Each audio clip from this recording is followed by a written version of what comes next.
The waiting area felt smaller by the minute. Alera Moretti sat forward on the narrow bench, elbows braced on her knees, one arm wrapped around her son, as if holding him together required constant effort. Nico's breathing was uneven, shallow enough that she could feel the pauses between breaths, the way his chest hesitated before deciding to rise again.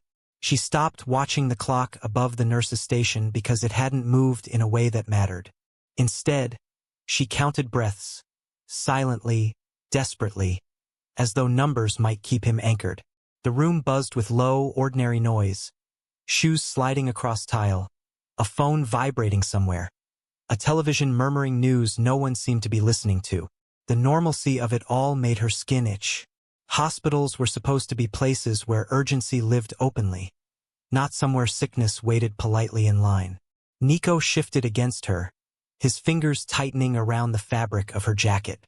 His skin was warm, too warm, damp with a sheen that made her chest tighten. He coughed suddenly, the sound tearing out of him, deep and rattling, leaving him gasping at the end of it. Alera leaned down immediately, murmuring reassurance even as fear surged sharp and cold through her veins. She pressed the call button again, harder this time, watching the nurse behind the desk shuffle papers without looking up. When the nurse finally raised her head, irritation flickered across her face before professionalism smoothed it away. Alera stood, her voice controlled but strained, and said her son needed to be seen now. The nurse began a rehearsed explanation about staffing and wait times, but Nico coughed again, worse than before, and the words stopped meaning anything. Alera didn't argue. She lifted Nico into her arms, feeling how light he was, how fragile, and turned toward the exit. She told herself she could make it to the smaller clinic nearby. She told herself the walk would be faster than waiting.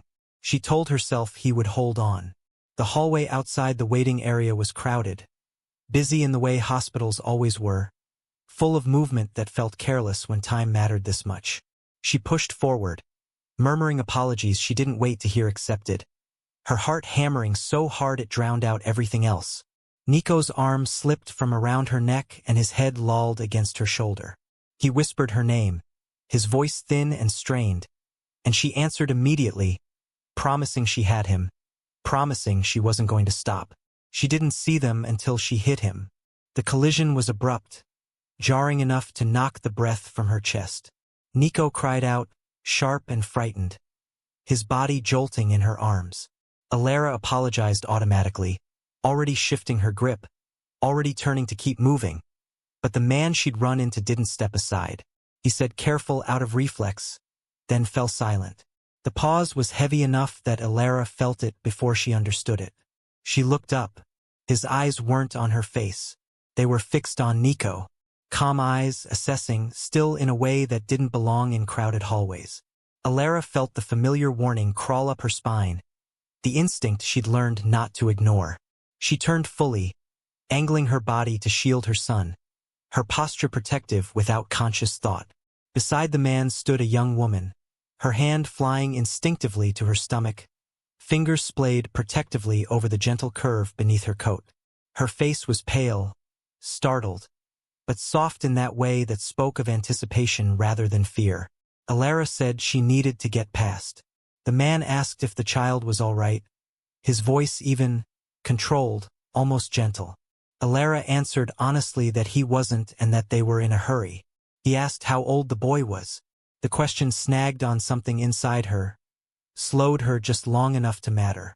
7, she said, then cursed herself for answering at all. The man nodded once, subtly, as though confirming something he hadn't yet fully named. The woman tugged at his arm and urged him to go, reminding him they were expected. He told her to go ahead, that he would catch up. Alera didn't stay to watch her leave. She pushed past him and broke into a jog, refusing to look back, refusing to confirm the sense that his presence followed her down the corridor like a shadow. By the time she reached the smaller clinic, panic had taken on a sharp clarity. Staff moved quickly. Nico was taken from her arms. Questions came fast, overlapping, urgent. Lights were harsh, voices clipped. Alera answered as best she could, her hands shaking now that there was nothing left to carry. Then there was a stretch of silence that felt endless, the kind that made her thoughts spiral toward outcomes she refused to name. When the doctor finally came out, Alera stood so quickly the room tilted. He said Nico was stable, that his oxygen levels had dropped dangerously low but were responding, that tests were needed. Relief crashed through her hard enough to make her knees weak. She sat down, hands pressed together, breathing for what felt like the first time in hours. She felt him before she saw him, that same pressure at the base of her skull, the awareness she'd hoped was gone for good. She looked up and saw the man from the hallway standing at the end of the corridor. His coat still on, rain dried into dark streaks along the fabric. He looked unchanged by the chaos around him, eyes alert, focused, entirely present. Alera stood again, anger and fear tangling in her chest. She said he followed her. He replied that he wanted to make sure the boy was okay. She told him it wasn't his concern. He said it was. She told him to leave. He said not yet. She mentioned his fiancée. He said she was fine. The word weighted with something Alera didn't want to examine.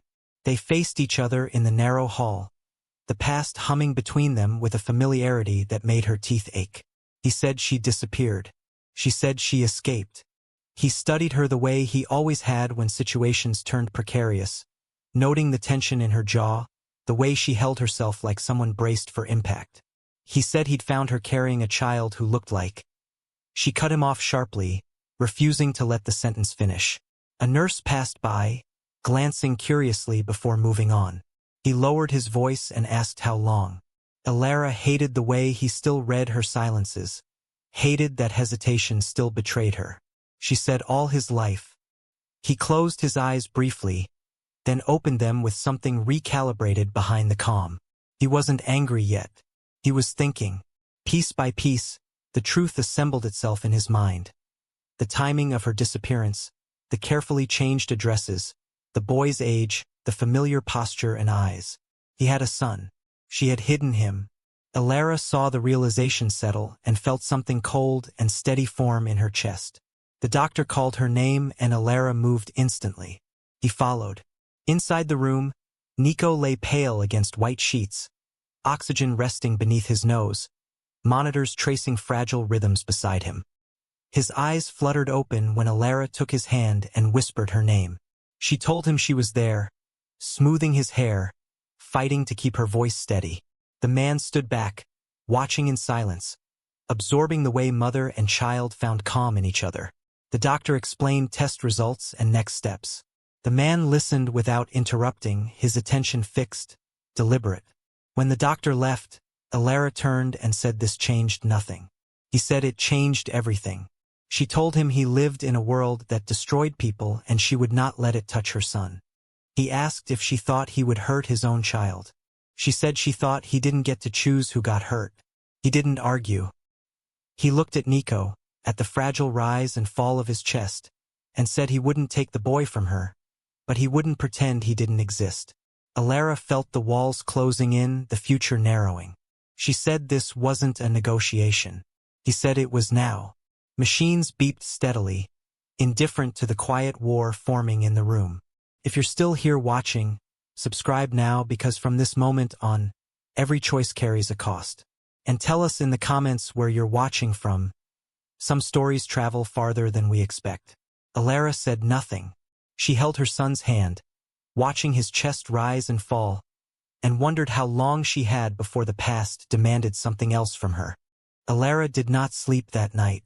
She sat in the chair beside Nico's bed, one hand resting lightly over his, feeling the small, reassuring movements of his fingers as he drifted in and out of shallow rest. The machines beside him hummed and beeped with mechanical patience, marking time in a way that felt cruelly precise. Every sound pulled her attention back. Every pause between breaths tightened something in her chest. Matteo remained in the room longer than she expected, standing near the window, his presence heavy but restrained. He didn't crowd them. He didn't speak unnecessarily. He simply watched, absorbing the rhythm of Nico's breathing, the way Alera flinched at every monitor change, the way her body never fully relaxed. Eventually, a nurse came in and told visitors they needed to step out. Matteo looked at Alera before leaving. as if asking permission he knew he wouldn't receive, then nodded once and walked out. Alera waited until the door closed before allowing herself to breathe more freely, though the relief was thin and temporary. By morning, Nico's condition had stabilized enough for the doctor to speak in longer sentences. They explained treatment plans, additional tests, the possibility of transfer to a larger facility if needed. Alera listened carefully, asking questions, taking notes in her head because she hadn't brought anything to write with. She thanked them quietly when they finished and returned to Nico's side, brushing hair from his forehead, whispering reassurance even though he was asleep. She told herself that once he was better, once they were discharged, she would take him somewhere far enough that Matteo Rinaldi could not simply appear again. The thought was fragile, easily broken by reality, but she clung to it anyway. Matteo was waiting when she stepped into the hallway to get coffee. He leaned against the wall near the vending machines, phone in hand, looking like someone who belonged wherever he stood. Alera stopped short. She told him he shouldn't be there. He said the hospital was a public place. She said he had no reason to stay. He said Nico was his reason. The word landed between them, heavier than it had the night before. Alera glanced down the hallway, then back at him, her voice low and sharp as she told him they were not having this conversation here. Matteo nodded and gestured toward the empty seating area near the windows. She followed reluctantly, keeping distance between them, sitting with her back straight and her arms crossed like a physical barrier. Matteo spoke first, not with accusations but with questions. He asked about Nico's diagnosis, his history, what symptoms she'd noticed before this episode. Alera answered cautiously, surprised despite herself by the precision of his concern. He listened closely, occasionally nodding, his jaw tightening when she mentioned recurring hospital visits and medication adjustments. When she finished, he asked why she hadn't reached out. Alera laughed softly, the sound bitter. She reminded him of the life he lived, the people around him, the risks that followed him everywhere. She told him she had chosen certainty over comfort, even if certainty meant struggling alone. Matteo didn't interrupt. When she stopped speaking, he said he had changed. Alera met his gaze and told him power didn't change its shape just because it learned to wear better clothes. Over the next few days, Matteo remained a constant presence. He didn't force his way into Nico's room, didn't touch anything that wasn't offered, but he was always there. Outside during visiting hours, in the hallway during rounds, occasionally bringing food Alera didn't accept. Nurses noticed, doctors noticed. Questions were asked carefully, politely, but Alera felt the weight of attention building. She began to worry not just about Nico's health but about what Matteo's presence might invite. She confronted him one evening, telling him he was drawing eyes, that his staying put them all at risk. Matteo replied that attention was already inevitable and that disappearing now would only make things worse. Alera accused him of arrogance. He said he was being realistic. Neither convinced the other. The truth continued to settle between them, reshaping everything it touched. Matteo watched Nico when he thought Alera wasn't looking, memorizing small details. The way the boy frowned in his sleep, the way his fingers twitched when dreaming, the way his eyes softened when he woke and saw his mother nearby. Matteo recognized himself in those details more often than he was comfortable admitting. It unsettled him in ways he hadn't anticipated. He found himself replaying the hallway collision again and again, the moment his attention had snagged on something familiar without knowing why. Now, the familiarity felt undeniable, and with it came a responsibility he could not ignore. Alera, meanwhile, struggled with the slow erosion of the future she had planned. Every time Matteo appeared, every time Nico's eyes followed him with quiet curiosity, she felt the walls she'd built thinning. Nico asked questions she wasn't ready to answer. Who was the man who kept coming back? Why did he look at him like that? Alera deflected gently, telling him Matteo was someone she used to know, someone who cared about people getting better. Nico accepted this for now, but Alera knew it wouldn't last. Children noticed patterns adults pretended weren't there. One afternoon, as Nico slept, Matteo asked if he could sit with him for a few minutes. Alera hesitated, every instinct screaming caution, but exhaustion softened her resistance. She agreed on the condition she stayed in the room. Mateo sat carefully on the edge of the chair, hands folded, posture restrained. He didn't touch Nico. He simply watched, his expression unreadable. After a long moment, he said quietly that he was sorry. Alera asked him what he was apologizing for. He said for not being someone she could trust when it mattered. The admission was unexpected, raw in its simplicity. Alera didn't respond. She didn't know how. As Nico's condition improved, discussions about discharge began. Alera focused on logistics, on medications and follow-up appointments, on anything that didn't require her to look too closely at Mateo's intent. Mateo, however, began to speak about practicalities that made her uneasy. He mentioned specialists, better facilities, resources that could ensure Nico received the best care possible. Alera bristled, accusing him of trying to buy his way into their lives. Mateo replied that resources existed to be used and that refusing them out of pride wouldn't make Nico safer. The argument stayed controlled but tense, the kind that left both parties frustrated without resolution. The turning point came quietly. Nico woke from a nap confused and frightened, calling out for Alera when she wasn't immediately beside him. Mateo was closer. He responded instinctively, moving toward the bed, speaking softly, reassuringly. Nico looked at him, scared but listening. When Alera returned, she found Mateo sitting beside Nico, one hand resting lightly on the edge of the mattress, his voice low and calm. Nico had stopped crying. Alera froze in the doorway, conflicted emotions colliding in her chest. Mateo looked up, ready to move away, but Alera didn't tell him to. She watched as Nico relaxed, the tension easing from his small body, and felt something inside her shift uncomfortably. Later that night, Alera confronted Mateo again, this time without anger. She told him that Nico deserved stability, not uncertainty. Mateo agreed. She told him that whatever he intended, it had to be slow, deliberate, and centered on Nico's well-being, not his own need for redemption.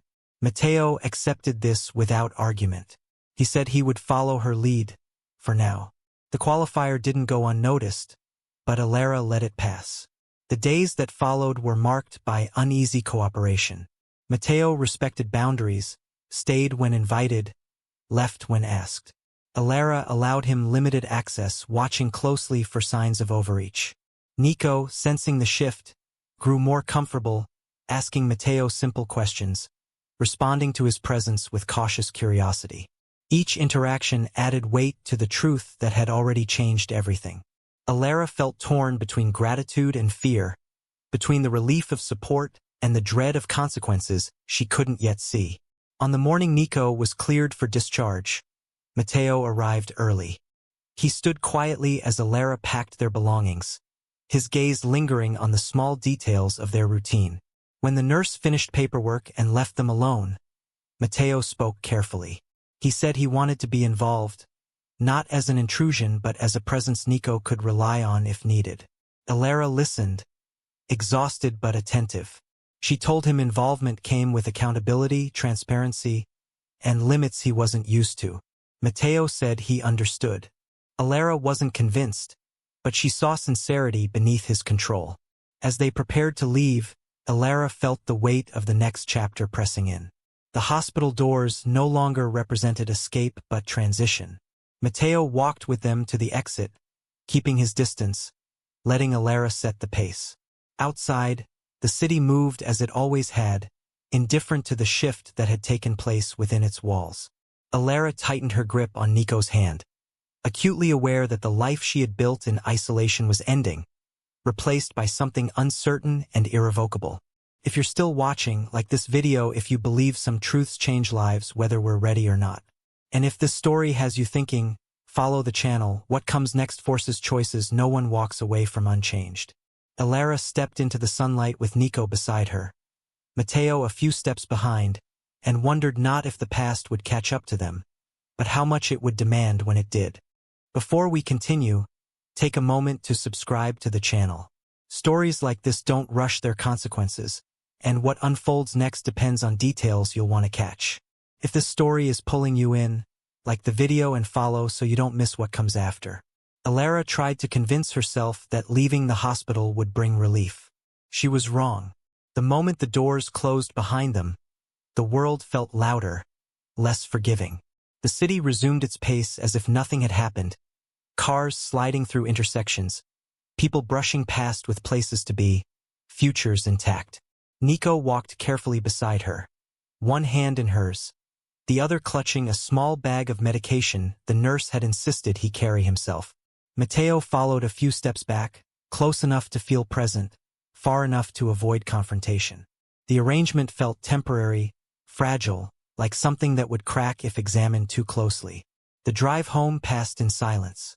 Alera focused on the road, on the familiar turns that led to the apartment she had chosen precisely because it blended in. Nico watched the passing buildings with tired curiosity. Matteo watched them both, his reflection faint in the window, his mind already moving ahead. When they arrived, Alera told Matteo he couldn't come inside. Not today. He accepted it without argument, which unsettled her more than resistance would have. He told Nico to rest and promised he'd see him soon. Nico nodded, uncertain but polite, and Alera ushered him upstairs without looking back. That night, sleep came in fragments. Nico woke twice, disoriented, calling out softly until Alera soothed him back down.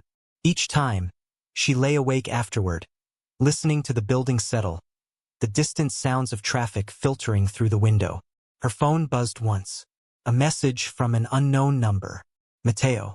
He said he was nearby if she needed anything. She didn't reply. She turned the phone face down and stared at the ceiling, wondering how something she had buried so carefully could surface so completely in a single day. The following weeks introduced a new rhythm. Nico returned to school part-time, his energy limited, his routine fragile. Alera adjusted her schedule around appointments and medication, careful not to let anything slip. Matteo stayed present but restrained. He didn't appear unannounced. He didn't linger where he wasn't invited. When he did show up, it was with practical offers, rides to appointments, referrals to specialists, resources Alera had neither sought nor fully trusted. She declined more than she accepted, but each offer chipped away at the isolation she had relied on. Inevitably, questions came. From teachers, from neighbors, from Nico himself. Who was Matteo? Why did he come around sometimes? Alera answered carefully, choosing words that left room without opening doors. Nico accepted this for now, but Alera saw the curiosity growing, the way children sense truths adults tried to manage. Matteo noticed it too. He never pushed. He waited, patient in a way Alera had never known him to be before. The first real fracture came quietly. A routine follow-up appointment revealed complications Alera hadn't anticipated. The doctor spoke gently but firmly about long-term management, about specialists who could provide better oversight. Alera nodded, took notes, thanked them, and left with a familiar weight pressing on her chest. She called Matteo without thinking. He answered immediately. He listened, asked questions, and then said he knew someone who could help. Alera closed her eyes, the line between necessity and fear blurring. She agreed to meet. The specialist's office was everything Alera disliked. Sleek, efficient, expensive. Matteo handled logistics with ease, speaking a language of access she had worked hard to avoid. Nico responded well to the environment, distracted by screens and calm voices. Alera watched from the side, torn between gratitude and resentment. On the drive home, she confronted Matteo, telling him she wouldn't let this become a transaction. Matteo replied that care was care, regardless of who arranged it. The argument stayed controlled, but the tension lingered, unresolved. As months passed, Matteo's involvement became harder to categorize. He attended school meetings when Alera allowed it, staying quiet unless addressed. He showed up for appointments, sat through waiting rooms, learned schedules. He began to know Nico not as an idea but as a person, noticing preferences, patterns, fears. Nico, in turn, grew more comfortable, his initial caution softening into something resembling trust. Alera watched this unfold with a mixture of relief and dread, acutely aware that every bond formed was also a risk. The truth pressed outward, demanding acknowledgement. Mateo asked one evening if Nico knew who he was. Alera said no. Mateo nodded, accepting it, then asked when she planned to tell him. Alera snapped that there was no plan, only timing, and timing was not something she could afford to get wrong. Mateo didn't argue. He said he would wait. Alera wasn't sure she believed him, but she appreciated the restraint. Pressure came from elsewhere too. Mateo's world didn't pause simply because his priorities had shifted. Calls interrupted dinners. Meetings ran late. Alera saw glimpses of the life he lived when he thought she wasn't looking. The calm, the authority, the subtle danger that had driven her away in the first place. She warned him that proximity would invite consequences. Mateo acknowledged this and said he had begun making adjustments. Alera asked what that meant. Mateo said less visibility, fewer entanglements. He didn't elaborate and she didn't ask. The moment everything tilted arrived unexpectedly. Nico came home from school one afternoon unusually quiet. He ate little, retreated to his room early. Alera sensed something wrong and pressed gently until he admitted another student had asked if Mateo was his father. Alera felt the air leave her lungs. She asked what Nico had said. He said he didn't know. He said Mateo looked like him sometimes. Alera held him close, heart racing, realizing the truth was no longer contained within her control. That night, she called Mateo and told him they needed to talk. They met in a neutral place, a cafe far enough from her apartment to feel safe. Alera didn't waste time. She told him the questions had started, that the truth would surface whether they wanted it to or not. Mateo listened, his expression serious. He said he wouldn't lie to Nico. Alera said honesty without preparation could be cruelty. Mateo countered that secrecy had already cost them time they couldn't get back. The argument sharpened, voices still low but edged with emotion. Finally, Mateo asked what she was afraid of. Alera answered without hesitation. Losing control. Losing safety. Losing Nico. They agreed on a compromise neither fully trusted. They would tell Nico the truth together, slowly, carefully, centered on him. Not yet, but soon. The decision settled heavily between them, a countdown neither could stop. In the days that followed, Alera watched Nico closely, gauging his mood, his resilience. Mateo grew quieter, more reflective, as though preparing himself for a role he had never expected to play. When the day came, it didn't arrive with ceremony. It came on an ordinary afternoon, sunlight slanting through the windows, Nico building something on the floor. Alera and Mateo sat opposite him, tension thick in the room. Alera began, choosing words with care, explaining history without detail, truth without weight. Mateo added what he could, steady, present. Nico listened silently, his expression unreadable. When it ended, he asked a single question, why now? Alera answered honestly, because it was time. Because lies grow heavier the longer they're carried. Nico didn't cry. He didn't shout. He sat quietly, processing, then asked if anything would change. Alera said some things would and some wouldn't. Mateo said he would be there however Nico needed. Nico nodded, stood, and went to his room. Alera felt the delayed impact crash through her. Mateo reached out instinctively, then stopped himself. Alera didn't push him away this time. She leaned into the uncertainty, knowing there was no returning to what had been. The weeks that followed were tentative, cautious. Nico adjusted in his own way, asking questions in small doses, testing boundaries. Mateo stepped into the role carefully, guided by Alera's rules, by Nico's comfort. The world outside continued to apply pressure, expectations, obligations, risks that didn't vanish simply because priorities had shifted. Alera remained vigilant, balancing trust with caution, love with fear. If this part of the story is resonating with you, like the video and tell us in the comments where you're watching from. Every place brings a different perspective to a story like this. And follow the channel because the choices ahead will test every line they've drawn. Alera stood one evening at the window, watching Nico laugh softly at something Mateo said, and understood that realization wasn't an end. It was a beginning, one that demanded more courage than leaving ever had. The truth was out now, and it would keep asking for its due. The shift didn't announce itself with noise or conflict. It arrived quietly, the way pressure always does when it's been building for too long. Alera noticed it first in the way Matteo began to disappear for longer stretches of time. He still showed up when he said he would. He still answered calls quickly. But there were gaps now. Hours unaccounted for. Silences that felt heavier than absence. She didn't ask at first. She told herself that restraint was part of the agreement they had made, that giving him space was safer than demanding explanations she might not like. But the unease grew anyway, settling into her chest with a familiar shape. Nico sensed it too. Children always did. He asked where Matteo was when days passed without a visit. Alera answered carefully, telling him Matteo was busy, that adults sometimes had complicated schedules. Nico accepted this explanation outwardly, but Alera saw the disappointment he tried to hide. She hated that this was the cost of honesty, hated that stability still felt provisional, something that could be withdrawn without warning.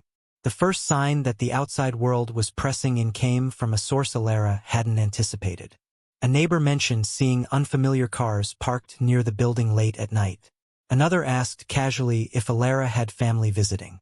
Alera smiled politely and changed the subject, but the questions lodged in her mind. She began varying her routines again, leaving at different times, taking longer routes home, instincts she had hoped she wouldn't need resurfacing with practiced ease. When she finally confronted Matteo, it wasn't with accusation but with exhaustion. They met in the same cafe they'd used before, the familiarity offering little comfort now. Alera told him people were noticing. Matteo listened without interruption, his expression calm but intent. When she finished, he said he was aware. He said adjustments were being made. Alera asked what that meant. Matteo replied that some ties couldn't be severed overnight, that influence had a momentum of its own. Alera told him momentum was not an excuse when a child was involved. Matteo agreed. He said that was why he was being careful. The reassurance felt practiced, insufficient.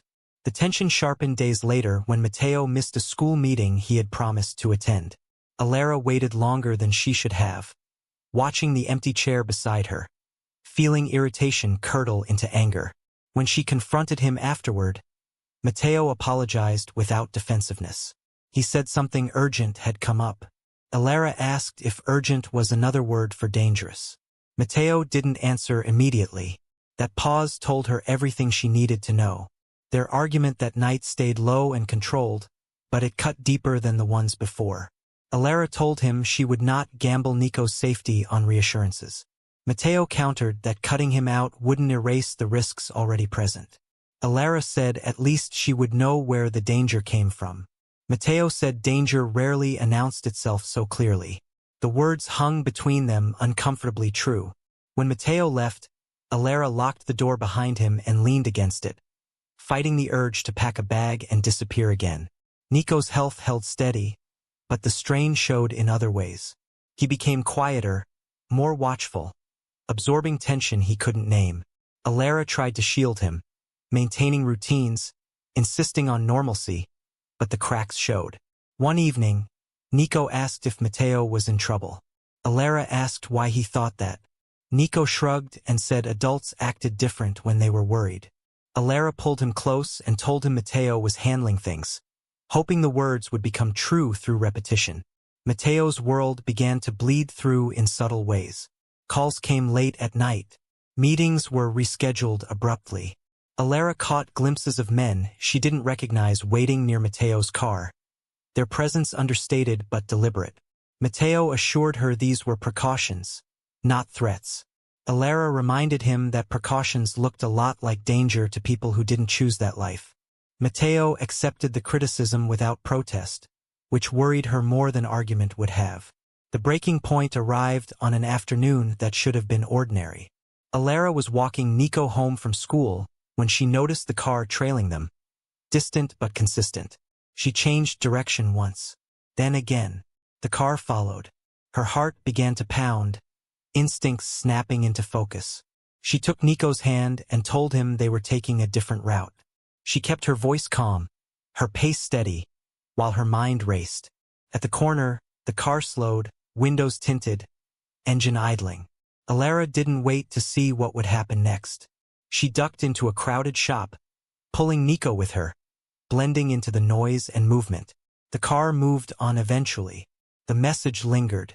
That night, Alera called Matteo and told him it was over. Not the relationship, they had never named that, but the arrangement. She told him his world was encroaching on theirs, that the line had been crossed. Matteo arrived quickly, his demeanor serious, focused. He listened as Alera described the car, the fear, the certainty that this wasn't coincidence. Matteo didn't deny it.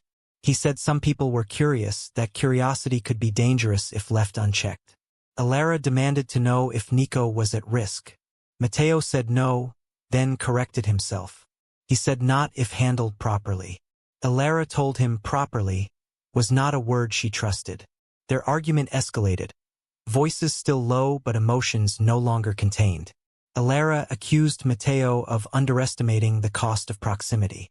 Matteo accused Alera of believing she could outrun consequences forever. The words struck harder than either intended. Nico watched from the hallway, eyes wide, absorbing tension he shouldn't have to witness.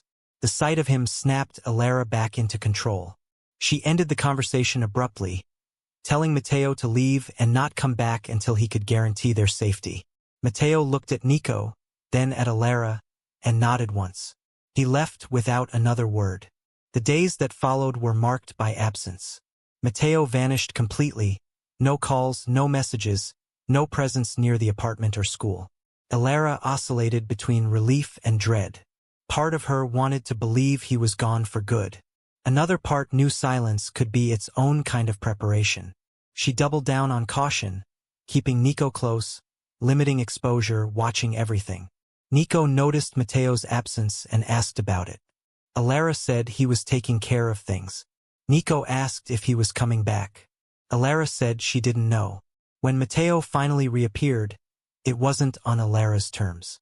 He showed up late one evening, standing outside the building, not approaching, not retreating. Alera saw him from the window and felt a mix of anger and reluctant relief.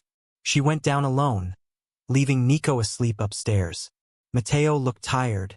The controlled calm she knew stretched thin. He told her the attention had been redirected, that measures had been taken to ensure distance. Alera asked what measures. Matteo said the kind that didn't involve them. The answer was vague, intentionally so. Alera told him vagueness was no longer acceptable. Matteo said some truths protected more than they harmed. Alera said she was tired of truths that came with conditions. They stood there, the night pressing in around them, the unspoken reality that neither could fully control the situation settling heavily. Matteo told her he would step back again if that was what she needed. Alera asked if stepping back actually made them safer. Matteo didn't answer. That silence was an answer in itself. Alera realized then that the choice wasn't between presence and absence. It was between informed risk and blind vulnerability. Neither option felt like safety. The next escalation came from an unexpected place. Nico's school requested a meeting. Alera arrived braced for the worst. The administrator spoke carefully about concerns, about unfamiliar faces asking questions near the campus, about ensuring student safety. Alera felt cold spread through her veins. She assured them it was being handled, though she wasn't entirely sure how. When she left, she called Matteo immediately. He answered on the first ring. She told him the perimeter had shifted. Matteo said he was aware. Alera asked if that awareness came before or after questions were asked about her son. Matteo didn't respond right away. When he did, his voice was controlled but tight. He said the situation was changing faster than expected. That night, Alera sat awake long after Nico slept, weighing options she had hoped never to consider again. Leaving, staying, trusting, cutting ties. None offered clean outcomes. The life she had built in isolation had been fragile but predictable. The life forming now was stronger in some ways but volatile. Matteo arrived quietly, invited this time, and sat across from her without speaking. Alera told him she needed honesty without omission. Matteo agreed.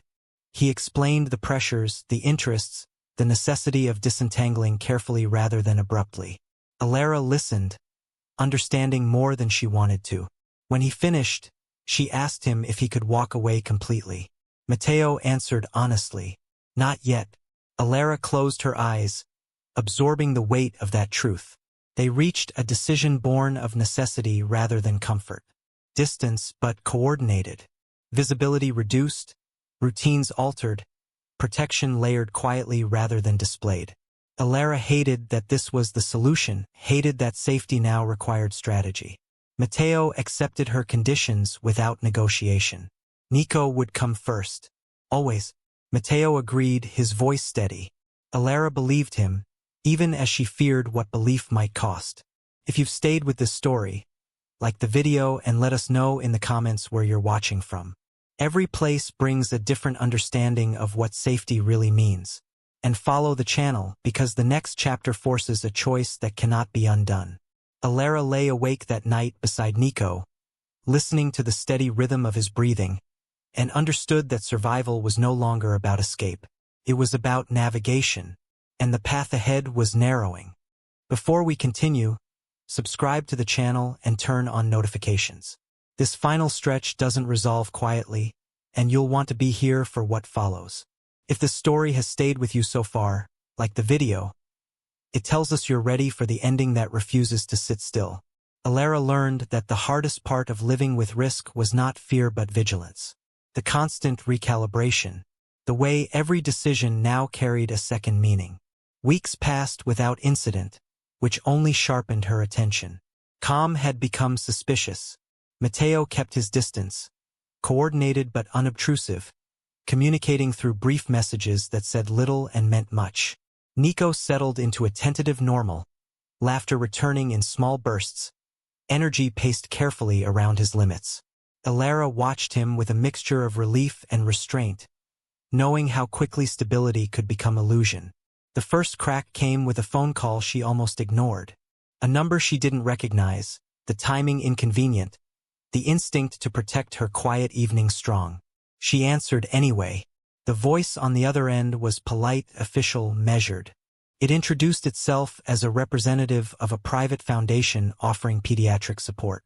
They had been referred by a specialist. They wanted to discuss options. Alera felt the familiar chill.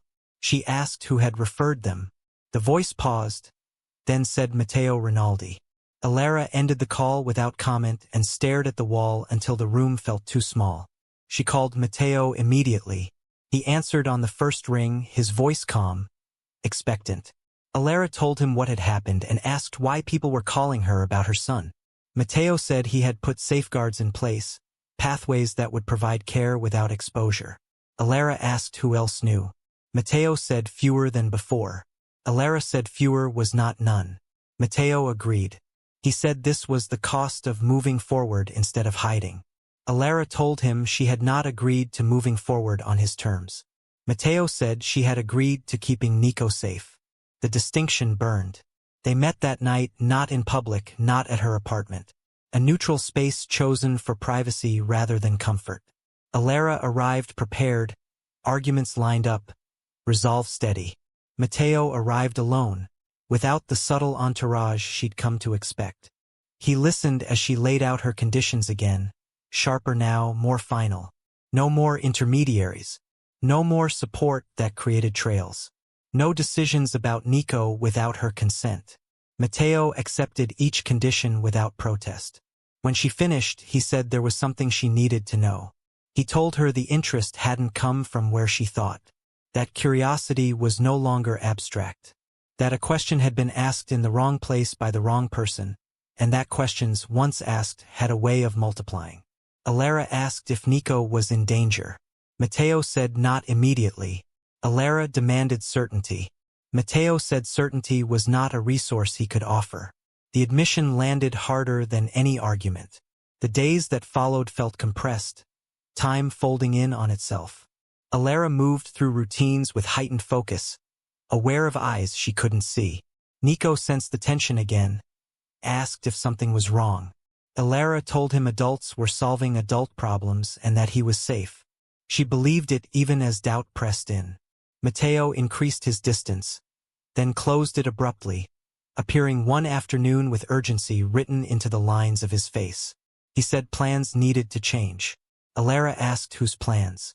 Matteo said all of them.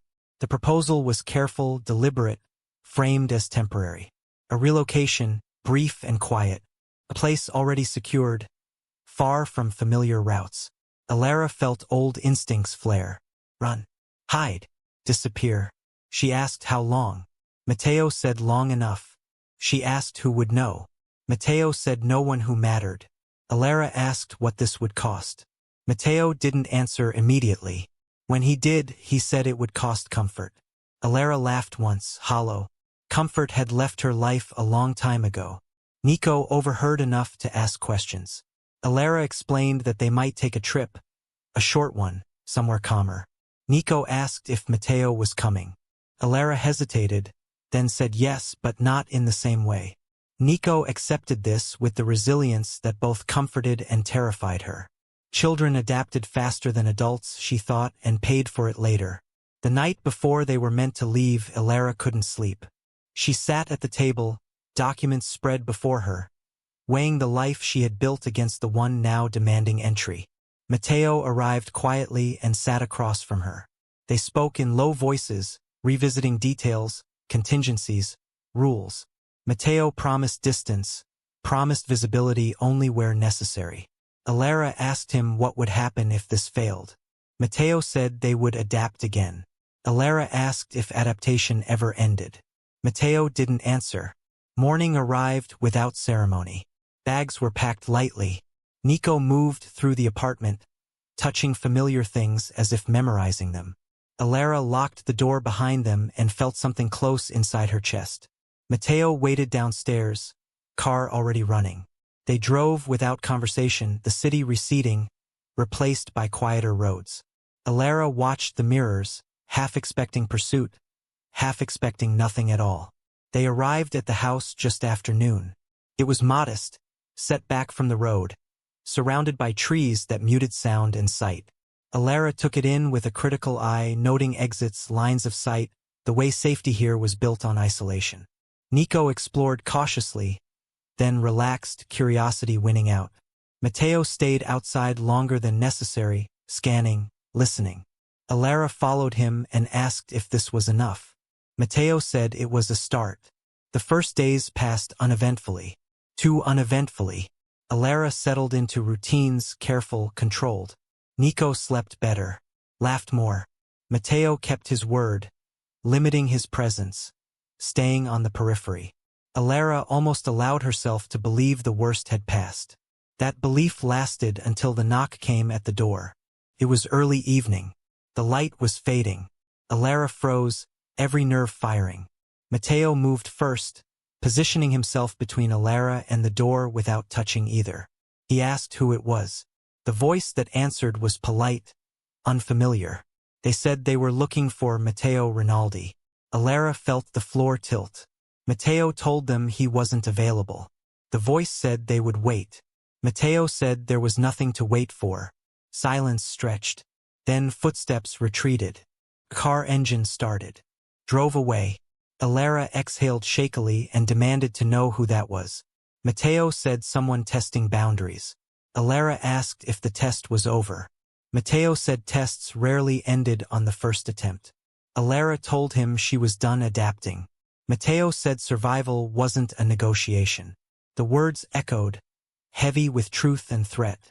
That night, Alera sat with Nico as he slept, watching the rise and fall of his chest, listening to the quiet that felt newly fragile. Matteo stood in the doorway, uncertain, restrained. Alera told him she would not live like this forever. Matteo said neither would he. Alera asked what that meant. Matteo said it meant choices were coming. Alera nodded, understanding more than she wanted to. The next morning, a message arrived on Matteo's phone while Alera watched. His expression changed subtly, the controlled calm tightening. Alera asked what it said. Matteo said a meeting had been requested. Alera asked by whom. Matteo said by someone who believed the truth was negotiable. Alera felt the familiar cold settle in. She asked what he intended to do. Matteo said he intended to end the uncertainty. Alera asked how. Matteo said carefully. They stood there, the weight of everything pressing in, knowing that whatever came next would not allow retreat. Nico stirred in his room, unaware of the line being drawn. Alera realized then that the story she had been living was not about escape or even safety. It was about choosing which risks to carry and which to confront. If you've stayed to this point, like the video and subscribe now. Stories like this don't end cleanly, and the next chapter will test every promise made so far. Tell us in the comments where you're watching from. Your perspective matters more than you think. Matteo picked up his phone again, reading the message once more, and said quietly that the truth had finally asked for a price. Alera looked toward Nico's door, then back at Matteo, and understood that whatever he planned to do next would decide not just their future, but whether the past would ever loosen its grip.